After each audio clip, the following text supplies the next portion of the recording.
great to see you again, Ben.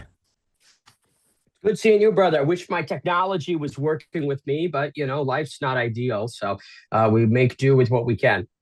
Absolutely, man. What is this? The third, fourth different time zone for you this coming week? Couldn't even tell you. Could not even tell you. Body never is acclimated to where we are. I'm always a week or two, day behind, or a day ahead. So. Yeah, it's must be kind of crazy with the airports and all the travel that you do. I mean, don't you ever just get tired of that? Seems exhausting. Yeah, it is exhausting. I'm pretty burnt out by it, but it's such a critical part of the gig that there's really nothing I can do except you know, um, suck it up and get it done. It's a privilege to be frustrated by things that I was dreaming about, right, years ago. So can't be too mad at it. Yeah, for the people that may not know, obviously Ben the Ben Davis, obviously what you do when it comes to commentary and other things that I'm sure we'll talk about. But every time I look at your story, it's either you're at airports, you're doing something cool, or you're out and about doing some pickleball or hosting something random, right? Yeah, I try and be eclectic, man. I try to have a lot of irons in the fire, and that leads to a lot of weird and wacky things. Do you ever keep track of the amount of airports you've already spent on? You know how we have like a passport? You can probably have one for your airports. Yeah, there's this app that like tracks your flights, and you can log each flight basically, and it'll tally up at the end of the year the miles that you've traveled, the amount of flights, all that shit. I couldn't be fucking bothered to be honest with you. I just have no interest in logging it. I don't even really want to know. I just get through it and put it in the rearview mirror. I think if I saw at the end of the year how much I was on the road, I'd probably have like a heart attack or something. That's interesting. Have you ever like obviously delays are a thing when it comes to travel. We've all experienced it. Have you ever cut it close to when you have a gig and you're dealing with this delay and you tell yourself, "Man, I may not make it here." There's been a lot of tight turnarounds. I land in one spot for a connecting flight and I've got 20 minutes to run to the other terminal. There was one experience where I royally fucked up. I had a gig in Colombia and I was already on the road. I was finishing up a show, I believe, in Dallas, and then was going to fly Yeah. from DFW all the way down. And I realized as I got to the Dallas airport, I did not have my passport. So there was like a way I could have finagled it if I'd flown back to Phoenix, gotten my passport, hopped on like a midnight red eye, and then I would have landed on fight day. But it was one of those things where A, wasn't being paid for the gig. Yeah. Um, and B, it would have been so much more extra legwork. I was just like, I'm sorry, dude. This one's completely on me. I recognize how it's completely unprofessional it was, but I've never left my passport since that experience. So you learn some valuable lessons and you don't make mistakes twice. Sounds like a very frustrating part of it, right? When it comes to the travel, it's part of the gig. But do you ever, in the middle of the delays, I guess maybe some of frustration, right? TSA. Do you ever just tell yourself, man, how lucky am I that I get to do this? Yeah, of course, all the time, all the time. I think that if I lost sight of the privilege of doing what I do, then it would be really, I don't know, disingenuous to myself. I feel for me, I've really tried to not fall into a sinkhole of either entitlement or pretentious states of minds. And I think the gateway to being a complete arrogant asshole would be that type of thinking with specifically travel, right? And Yeah. not recognizing why I'm traveling, where I'm traveling to, the reason for me being on the road, and how awesome and much of an honor it is. So yeah, I don't know. I mean, I very frequently try and or not try. That makes it almost intentional and like a conscious effort. It is always present to me the privilege of what I get to do. When did this dream start for you? Gosh, probably Middle of 2021, I hated my honors finance experience at Arizona State Yeah. University and just needed to make a change and didn't really have an idea where or what that change looked like. I basically looked in the mirror and was like, I cannot continue on the path that I'm on. And it's been a weird series of failing upwards to where we are now. Yeah, I get that, that sense of unhappiness in a current situation, right? And eventually it's time to just say, you kind of just break and say, screw this, I'm not going back to this. And you go out there and you take a risk, right? Did you ever get criticized? Maybe your family said, hey, what are you doing? Take the safe path. That's kind of risky. I never felt a dimension of judgment or criticism from my family specifically. They've always been deeply supportive, and I Yeah. would not be able to do what I'm doing without them. I think that there was probably a healthy amount of skepticism Yeah. from them, and my friends behind my back probably were thinking to themselves, what the fuck has Ben doing? I had a lot of friends who were getting great entry level jobs at top four accounting firms, big financial analysis organizations, or financial analysis jobs at big organizations.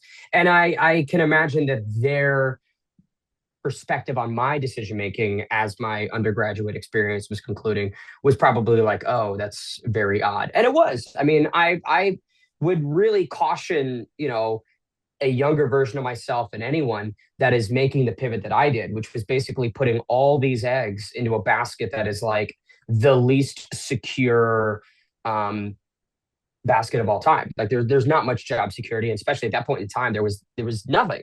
It was just kind of getting from square one to anything and everything, from esports play by play to MMA reporting and some media work on the road to lower level play by play in person opportunities, and just like leveling up over time. But like that was a long time, to really get to where I am now. And a couple of those early years was bringing in like no money at all. So it's kind of thankfully it's worked out, and hopefully the story continues to grow and we add a lot more fun pages to the book. But it's a very odd journey that, like, if you were critical or you did have skepticism circa 2021 when I was really dipping the toes into this water, I'd be like, yeah, that's fair. I think it's totally valid to look at what I did and be like, that's kind of stupid. Was it stupid? It's worked out, so it's not. But I mean, at the time, yeah, you could probably say, I don't know about that. But I think the thing is, for me, I've always really tried to cornerstone where I'm putting my energy and focus with an indomitable work ethic that I don't know how much it's matched by the people around me. I think that being a pretty goal focused person and understanding that I need to get things done. It's not I want to do X, Y, or Z. I need to do it. And that level of urgency, I think, is what buoyed me to a lot of opportunities and to maximize some chances that I got. I was so determined to not, have cool moments. I was so determined to have a cool career. I think a lot of people can maybe make a splash, but can you really swim? Can you survive in the deep end? I don't know. I mean, a lot of people don't. Thankfully, I've found a way to do it. But yeah. I think that for me, it's just been a process of refusing failure, even with setbacks, even when I'm fired from jobs, even when I don't get jobs that I feel I deserve. It's just refusing to let that determine the path and trajectory that I believe I'm on. When you go from 2021 all the way to 2026 now, what's been the coolest project or the project that you've been the most proud of that you've worked on?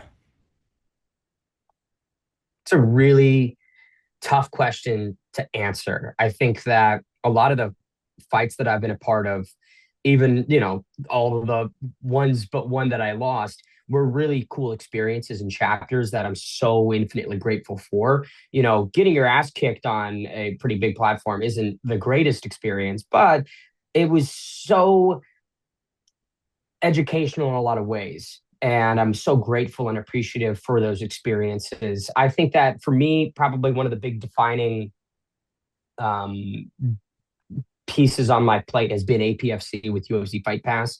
I think that's really where I've been able to sharpen my play-by-play skills within mixed martial arts the most. And the fact that they, you know, back in mid 2023, I really didn't have a whole heck of a lot in terms of experience, in terms of branding, right? Like I had an okay-ish Twitter presence, but there really weren't a lot of huge factors pushing for me to get that gig beyond some people internally that were recommending me and referring me. And now with the years removed from getting that gig 3 years ago, looking back upon it, it's really just such an honor and a privilege that they took that chance and have continued to enable me to be on that platform and work on my craft. And I don't know. I think that the one thing I'm most proud of is probably the amount of shows I've done with them and the development I've displayed throughout the tenure with APFC. People may not know this, but obviously, like from when I met you, you were doing the esports. Obviously, you've done journalism, you've done commentating, you've actually fought. You've actually fought as well. When it comes to fighting, why dip your toes there? Because we see people usually focus on if I'm going to be a commentator, I'm going to be a ring announcer, I am just going to be a journalist. But you fought, you did all those things, you've done them all. Why dip your toes in so many waters there? I think it's important to be really multifaceted. I think that as today's media landscape evolves, it becomes clearer that having a Swiss Army knife mentality is ultimately going to keep you employed in as many places as possible. And ultimately, our lives are, for the most part, geared towards making money, right? And finding as many lucrative spots as we can. So for me, it's always been how can I have as many irons in the fire at once? But like specifically within combat sports, why fight, right? It's a good question. It's multi-layered. I think for me, I want broadcasting opportunities. Why did I fight with Misfits? Because I wanted to be on Misfits as their broadcaster and work with DAZN at that level. So I accepted that fight on 3.5 weeks notice against Anderson Silva's kid because I knew that I would get to spend a week around every decision maker at Misfits Boxing. And I could tell them over and over again, like, look, the most value you're going to get out of me is not going to be in the ring on Saturday night. It's going to be beside it for the next however many Saturday nights. And that was built by a whole summer, 3-4 months of trying to get in contact with Misfits Boxing and the decision makers there, Mams, Max Page, all these other people, and it just not panning out. And so when the opportunity came on my radar to fight, I was very acutely aware of what was going to happen. But my motivation wasn't to win inside the ring. Again, it's to win next to it. And thankfully that worked out. With BKFC, it was kind of a similar thing where, it was a really cool opportunity. But the fight wasn't as important to me as the chance to meet the BKFC decision making team and try and express and put on their radars, hey, here's what I do and what I can do. And ultimately, that one didn't pan out. You don't see me on BKFC shows or doing much work with them, right? So it's not like 100% success rate, but you don't get fed if your mouth is closed, right? So you got to Yeah. try and take as many opportunities and try and capitalize on them as much as possible. And again, at the end of the day, I think that's important to have skin in the game in this sport. It's easy to have an opinion. It's easy to just shit on whatever or be critical of whatever. But I do think that there is something to be said for those that have laced up the gloves and gone through a training camp, have cut weight, have got in the ring, and won or lost. Like that to me is a very special and rarefied element that does separate you. I think, again, there's so many people that can chirp, but there's a big difference between those on the sidelines and those that are in the game. And it's, not something that I'll like make a career out of. I'm not a fighter. I would never call myself a fighter. Kind of like how I never call myself a journalist on a separate note. But I have fought and I will put my money where my mouth is and I will go in there and compete. And I think that, whether it's stupidity or bravery, the fact that I'm willing to do that, whereas a lot of people aren't, it just says a lot. So I think that, especially the BKFC experience, like, I would I would I would challenge anyone to go 6 weeks every day, 2 times a day training, going to bed every night, knowing that you are going to step in a ring and throw bare knuckle fists at another human being. Try and like put yourself in that mind fuck zone and actually go and do it. And don't chicken out. Don't pull an injury. Don't, you know what I mean? Yeah. Like there's a level of, you want to talk tough, that's all well and good, but like, are you tough? And I think I've proven that I am. Now, granted, I get my ass kicked, but like I'm still there. Well, you are tough. You are tough, and you've not only done BKFC, not only have you done, the Misfits, you've boxed, you've done karate combat. Which one would you say made you the most nervous? The BKFC one, without question, Yeah. without fucking question. Because like honestly, both the Misfits boxing one and the karate combat fight, like I knew what was going to happen in both of those fights. I knew Gabe was probably going to fuck me up, and then I knew I was going to beat the shit out of that kid in karate combat. I was so confident. I had a broken thumb going into that fight, and I still was confident that like he has nothing for me. But with the BKFC one, it was really that was like the first big taste of complete unknown, Yeah. and I have no clue what's going to happen, and it's a terrifying prospect. Like bare knuckle boxing is one of the scariest things I've ever done. And the night before that fight, this is the only time it's happened. I couldn't sleep. I was up until like 2 in the morning, tossing and turning, running the iterations of the fight over and over and over again. And it was scary. Like the moment before walking out, which weird is, I mean, this is maybe on BKFC more so than anything else, but like me and Oscar are backstage 10 feet away from each other Yeah. before we walk out. And so I'm just looking at the guy, and I love Oscar. He's such a good buddy of mine. But in that moment, I'm looking at the guy that I'm going to be squaring off with in a Yeah. matter of minutes. And then they say, hey, your time to go. Your music hits, and you're walking out in front of 13,000 people, and it is terrifying. So yeah, that one was the scariest fight I've had. I mean, just hearing you describe that made me feel a little bit uncomfortable, to be honest with you. Just feet away from the guy. Did he give you a look or anything? Or was Oh he just no. like, There was him and I both thought that there would be like a more friendly way of approaching the fight, yeah, during it. He thought that it was going to be a little bit lighter. I thought it was going to be a little bit lighter, but he says I hit him with a stiff jab right off the rip. And so then he's like, oh, flip the switch, it's go time. He rocks me with a huge right hand. And then from that point forward, the fight is just, fucking two morons swinging fists and him getting the better of it every single time. you, um, you got Dana White to watch? I did get Dana to watch. I think Rogan tuned in. Obviously, Adesanya tuned in. Dan Hooker was cornering him, which was really funny. And then, yeah, I don't know. I mean, we had like that's the other thing with it is to me there was such beauty in the promotion, like building the Yeah. fight up. And for me, that's always something I've really prided upon within the Misfits fight, the Karate Combat one, BKFC one. Like it's been the talk of the town. I've been able to help engineer and market these fights to be the biggest fights on the card.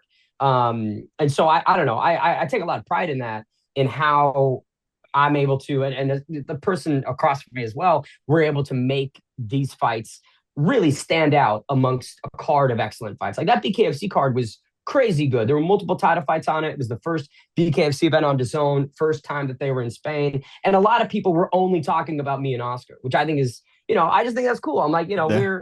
it's proof of a lot of what we're trying to do, right? So I don't know. I mean, it's cool that people tuned in, but I do wish I did a little better.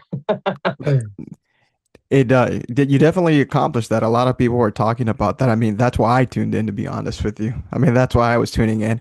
But I will ask you this, for a big chunk of the generation now, right? A lot of people always like to reminisce, right? Nostalgia is a hell of a drug. And a lot of people in the sport of MMA always look up to, or I don't want to say look up to, but they look forward to Conor McGregor, right? And like maybe I'm sure you did. We watched Conor McGregor fights. We saw that rise. Can't compare it. Conor McGregor's raising your hand at the end of that fight, man. How does that feel? Yeah, I mean, I was really concussed. So to be honest with you, I have no clue. I can't really recall it. I do remember after the first knockdown. So obviously, I got knocked down four Yeah. times, but the first one was like immediately when the fight started. I land right in front of Connor, and I look over and I make eye contact with him, and he's like, Okay. "You got to keep our chin tucked, mate." And I was like, "Thanks," and then got up and got knocked down three more times. So I don't know. It was a unique experience. Obviously, Connor's had a ton of very interesting life choices as the years have gone on, and he's a very different person now than I think the person that I watched and became interested in years and years ago. The way Yeah. that he spoke about fighting and the way that he spoke about conducting his life on his rise from 2013 to 16 and 17. I'm just not sure how much of that person is in the guy that's walking around these days. And I don't know. I think I prefer to reminisce on the old Connor. Remember that? The guy that raised my hand, who knows who that is? Do you believe we see Connor fight one more time at least? Man, it would be dumb for an organization not to book him in a fight. It would be very dumb for Fair. an organization not to capitalize on Connor fighting one more time. Whether it's, I mean, if Nate Diaz beats Mike Perry, then a most valuable promotions card headlined by Diaz versus McGregor 3 later in the year, that would be incredibly crazy. Obviously, I'm not sure what his contract looks like with the UFC and how much he's still held to the sidelines by them. But, look, clearly the UFC is not interested in booking Connor. Yeah. So somebody should try and step in while, Connor is still relatively, in his mid 30s. I think we'll see him one more time at least in an MMA fight. I think so. I gotta believe. Just one Yeah. more, I think. But I'd be foolish not to ask you about your stint on the reality show, The Challenge. You're also a reality TV star. What was that Yeah. experience like? I don't know if I'd use the term star, maybe like Ugh, reality TV participant. That'd be more okay. accurate. Okay.